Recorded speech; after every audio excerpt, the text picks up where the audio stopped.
मीरा ने राम प्रसाद के घर में काम करना शुरू किया। सुबह 6 बजे से शाम 7 बजे तक वह लगातार काम करती। अर्जुन उस पर लगातार नजर रखता और मौका मिलते ही उसे और काम थमा देता। यह कर दो, वो कर दो, उसकी आवाज पूरे दिन गूंजती रहती। एक दिन दोपहर के समय जब मीरा थकी हारी रसोई के फर्श पर बैठी थी, प्रिया चुपके से उसके पास आई। मीरा दीदी, दीदी आप ठीक हैं? आपका चेहरा बिल्कुल पीला पड़ गया है। आपने दोपहर का खाना खाया? हाँ बेटा, मैं ठीक हूँ, बस थोड़ी थकान है। और खाने की फिक्र मत करो, मैं बाद में खा लूंगी। पहले ये बर्तन साफ कर लूँ। दीदी पानी पीजिए और देखिए मैं आपके लिए खाना लाई हूँ। आपको खाना खाना चाहिए वरना बीमार पड़ जाएंगी। तुम बहुत अच्छी हो प्रिया। तुम्हारी वजह से इस घर में मुझे थोड़ी राहत मिलती है। तुम्हारी माँ भी बहुत अच्छी है। वो रोज पूछती हैं कि मैंने खाना खाया या नहीं। दीदी मुझे माफ करना। मेरे पिताजी और भाई जो कर रहे हैं वो बहुत गलत है, बहुत गलत है। मैं रोज देखती हूँ कैसे वो लोग आपको काम पर काम देते रहते हैं। आपको 1 मिनट की भी फुर्सत नहीं मिलती। ये अन्याय है, साफ साफ अन्याय है। नहीं बेटा, तुम्हारी कोई गलती नहीं है। तुम तो बहुत प्यारी हो। और ये अन्याय नहीं है, ये मेरी मजबूरी है। मैंने खुद ये शर्त मानी थी। लेकिन दीदी आपके पास कोई और चारा भी तो नहीं था। पिताजी ने आपको मजबूर किया, ये सही नहीं है। मैं कुछ करना चाहती हूँ दीदी, लेकिन मुझे समझ नहीं आता क्या करूँ। इस घर में मेरी कोई नहीं सुनता। प्रिया, तुम अपने मन की आवाज सुनो। जो तुम्हें सही लगे वो करो, डरो मत। और देखो, कभी कभी हमें मुश्किल हालात से गुजरना पड़ता है, लेकिन ये हमें मजबूत बनाता है। मैं ठीक हो जाऊंगी, बस 6 महीने की बात है। उसी समय अर्जुन वहाँ आया। उसका चेहरा गुस्से से लाल प्रिया, था। तुम यहाँ क्या कर रही हो? और मीरा, तुम बैठकर बातें कर रही हो? मैंने तुमसे रसोई की सफाई करने को कहा था। ये क्या हो रहा है यहाँ? भैया दीदी बहुत थकी हुई हैं, थोड़ा आराम करने दीजिए ना। पिछले 3 दिन से वो लगातार काम कर रही हैं बिना रुके। ओह, तो अब तुम उसकी वकालत करोगी? वाह प्रिया, ये हमारा घर है, हमारा धंधा है। वो यहाँ मजे करने नहीं, काम करने आई है। हमने उसे पैसे दिए हैं तो उसे काम तो करना ही होगा ना। लेकिन भैया, आपने उसे पैसे नहीं दिए। आपने तो उसकी मजबूरी का फायदा उठाया है। वो अपना कर्ज चुकाने के लिए यहाँ मुफ्त में काम कर रही है, और ऊपर से आप और पिताजी उसे इतना काम देते हो कि उसे सांस लेने की भी फुर्सत नहीं मिलती। भैया, वो भी इंसान है, उसके भी बीमार पिता हैं, उसे भी थकान होती है। क्या हमारे दिल में जरा भी दया नहीं है? प्रिया, बहुत हो गया। तुम कब से इतनी बहादुर हो गई हो? तुम मुझसे अपने भाई से इस तरह बात कर रही हो, और वो भी एक नौकरानी के लिए। वो नौकरानी नहीं है भैया, वो एक इंसान है, एक लड़की है जैसे मैं हूँ। उसका भी परिवार है, उसकी भी भावनाएं हैं। और हाँ, मैं बहादुर हो गई हूँ, क्योंकि मैं अब चुप नहीं बैठ सकती। जो गलत है उसे गलत कहना ही होगा। आप और पिताजी जो कर रहे हैं वो बहुत गलत है। तुम मुझे गलत कह रही हो? अपने बाप को गलत कह रही हो? प्रिया, तुम्हारी हिम्मत कैसे हुई? तुम अभी बच्ची हो, तुम्हें क्या पता धंधे के बारे में, दुनियादारी के बारे में। तुम अपने कमरे में जाओ अभी, इसी वक्त। मैं बच्ची नहीं हूँ भैया, मैं 20 साल की हूँ। मैं समझती हूँ कि क्या सही है और क्या गलत। और मैं ये भी जानती हूँ कि अगर माँ या मैं कुछ कहें तो इस घर में हमारी कोई नहीं सुनता। लेकिन आज मैं नहीं चुपकूंगी। दीदी के साथ जो हो रहा है वो...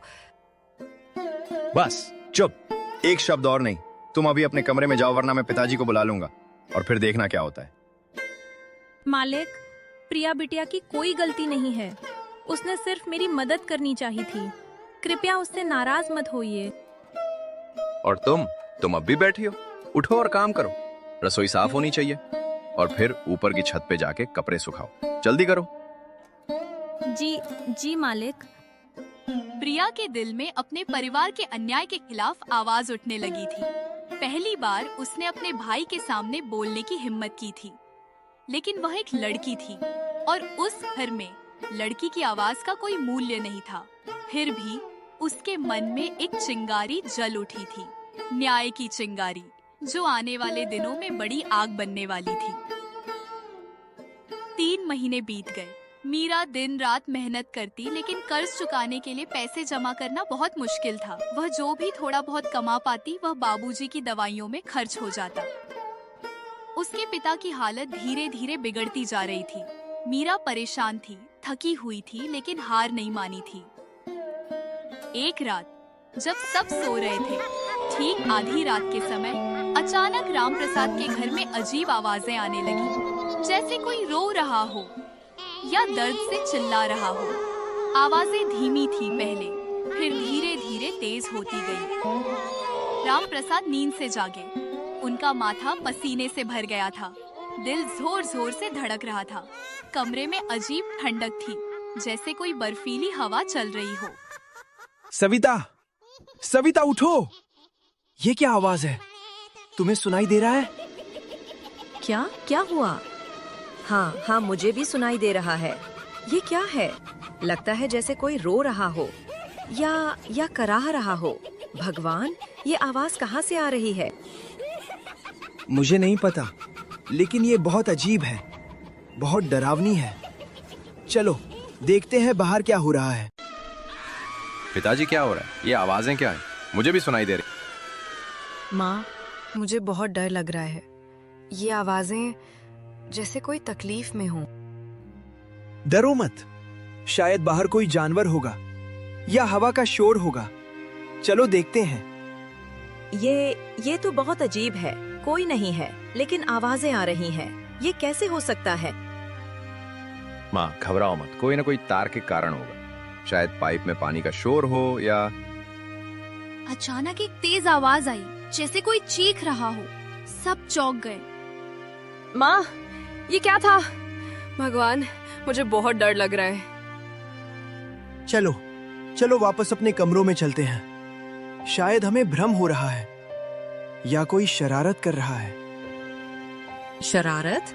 इतनी रात को कौन शरारत करेगा? नहीं, मुझे लगता है ये कुछ और है। शायद ये हमारे कर्मों का... बस सविता, तुम फिर शुरू मत हो जाओ। चुपचाप अपने कमरे में चलो। रामप्रसाद ने देखा कि वे गांव के बीच खड़े हैं। चारों ओर गहरा अंधेरा है। आसमान में कोई तारा नहीं, कोई चांद नहीं। अचानक उन लोगों की परछाइयां दिखने लगी, जिनकी जमीनें उन्होंने छीनी थी। वे सब रो रहे थे, चिल्ला रहे थे, अपने हाथ रामप्रसाद की तरफ बढ़ा रहे थे। रामप्रसाद, तुमने हमारा सब कुछ छीन लिया। हमारी जमीन, हमारा घर, हमारी रोटी। तुमने हमारे बच्चों को भूखा रखा। तुमने हमारी बेटियों को रुलाया। तुम्हें माफ नहीं करेंगे, कभी माफ नहीं करेंगे। नहीं नहीं, मैंने कुछ गलत नहीं किया। ये सब धंधा था, ये नियम था। झूठ! तुमने हमारी मजबूरी का फायदा उठाया। तुमने हमें लूटा। अब तुम्हारी बारी है। अब तुम भोगोगे, गुनाह का बोझ भोगोगे। अचानक सब परछाइयां रामप्रसाद की तरफ लपकी। नहीं, दूर रहो मुझसे, मुझे मत छुओ, नहीं। रामप्रसाद चीखते हुए उठे। उनका पूरा शरीर कांप रहा था, कपड़े पसीने से तरबतर थे, सांसें तेज तेज चल रही थी, दिल इतनी जोर से धड़क रहा था जैसे बाहर निकल आएगा। क्या हुआ? आप ठीक हैं? आप चीख क्यों रहे थे? सपना, बुरा सपना था, बहुत बुरा। वो लोग, वो सब लोग, उनकी परछाइयां, वो मेरे पीछे आ रहे थे, मुझे पकड़ने। भगवान, ये क्या हो रहा है मेरे साथ? ये पीजिए, शांत हो जाइए। ये सिर्फ सपना था। सिर्फ सपना? नहीं सविता, ये सिर्फ सपना नहीं था। ये बहुत असली लग रहा था, बिल्कुल असली। मैं उन्हें देख सकता था, उनकी आवाजें सुन सकता था, और वो इतने गुस्से में थे, इतनी नफरत थी उनकी आंखों में। शायद ये आपकी अंतरात्मा की आवाज है। शायद भगवान आपको संकेत दे रहे हैं कि जो आप कर रहे हैं वो गलत है। चुप रहो सविता, मुझे उपदेश मत दो। उस रात के बाद से रामप्रसाद को रोज वैसे ही सपने आने लगे। हर रात वही परछाइयां, वही आवाजें, वही डर। और घर में भी अजीब चीजें होती रही। दरवाजे अपने आप खुलना, ठंडी हवा चलना, अजीब आवाजें आना। पूरा परिवार परेशान हो गया था। अगले दिन पूरे गांव में खबर फैल गई कि राम प्रसाद के घर में अजीब चीजें हो रही हैं। रात में आवाजें आती हैं, राम प्रसाद को बुरे सपने आते हैं, घर में अजीब माहौल रहता है। लोग चर्चा करने लगे। कुछ लोग कहते थे कि यह भूत प्रेत का काम है, कुछ कहते थे कि यह राम प्रसाद के पापों का नतीजा है।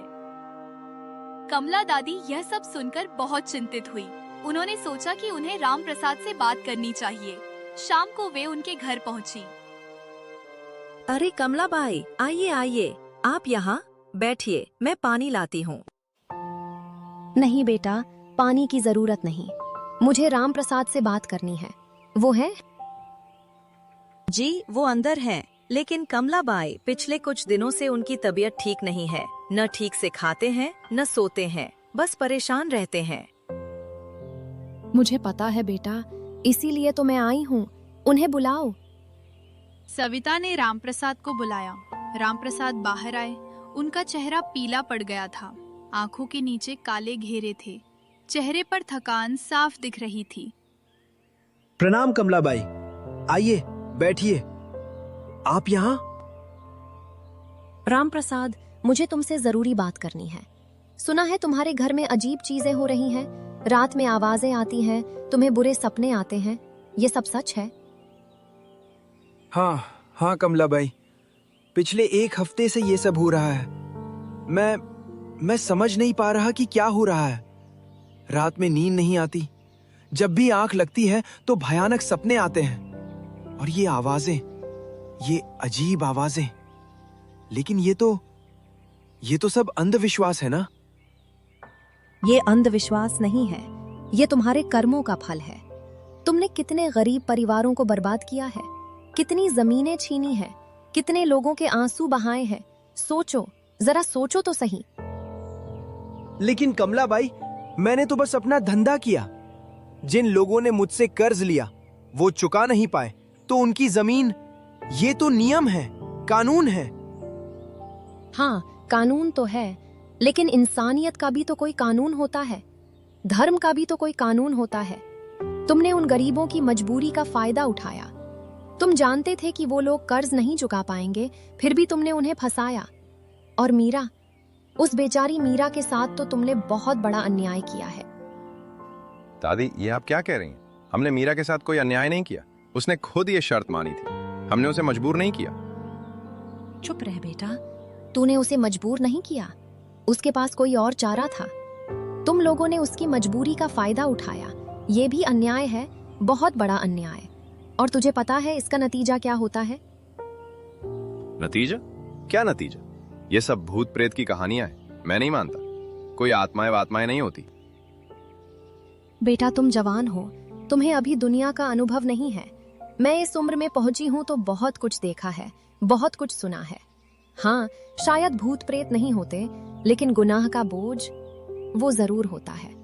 वो बोझ इंसान की आत्मा पर चढ़ता है, और जब वो बोझ बहुत बढ़ जाता है तो क्या होता है कमलाबाई, बताइए ना प्लीज।